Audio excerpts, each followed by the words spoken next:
Hello friends, உங்கள் வீட்டு குட்டீஸ்க்கு lunch box ஹெல்த்தியாக இருக்கணும், நமக்கு ஈஸியாக இருக்கணும். அந்த மாதிரி ஒரு ரெசிபி சொல்லட்டுமாங்க? ரொம்ப ஈஸிங்க. ஒரு வெங்காயம் எடுத்துக்கோங்க, 4-5 பீன்ஸ் எடுத்துக்கோங்க, கேரட் எடுத்துக்கோங்க.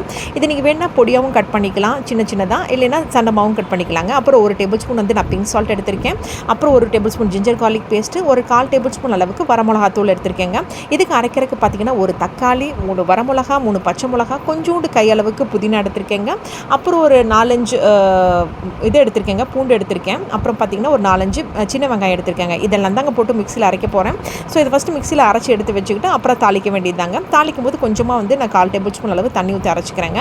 ஸோ இப்போ நம்ம அரைக்கிறது ரெடி ஆகிடுச்சு. இப்போது கடாயில் பார்த்திங்கன்னா 2 டேபிள் ஸ்பூன் சமையல் எண்ணெய் ஆட் பண்ணி கொஞ்சமாக கடுகு, அப்புறம் 1/4 டேபிள் ஸ்பூன் சீரகம், 1/4 டேபிள் ஸ்பூன் சோம்பு எடுத்திருக்கேங்க. இதெல்லாம் நல்லா பொரிஞ்சதுக்கப்புறம் வெங்காயம் ஆஸ் யூஷுவல் பார்த்திங்கன்னா காயெல்லாம் போட்டு வணக்கணுங்க.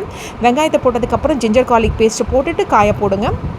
அப்புறம் நம்ம மிக்சியில் அரைச்சி வச்சதும் போட்டிங்கன்னா நல்லா ரெடி ஆகிடும். இது வந்து தொக்கு மாதிரி இருக்குங்க. இந்த வந்து பார்த்திங்கன்னா நீங்கள் தோசைக்கும் தொட்டு சாப்பிட்லாம், சப்பாத்திக்கும் நல்லாயிருக்கும். அது போக சாதத்தையும் போட்டு மிக்ஸ் பண்ணிங்கன்னா செம்ம சூப்பரான சிம்பிளான ஹெல்த்தியான லஞ்ச் பாக்ஸ் ரெசிபி ரெடி ஆகிடுச்சுங்க. இது ரொம்ப சிம்பிள் தான்.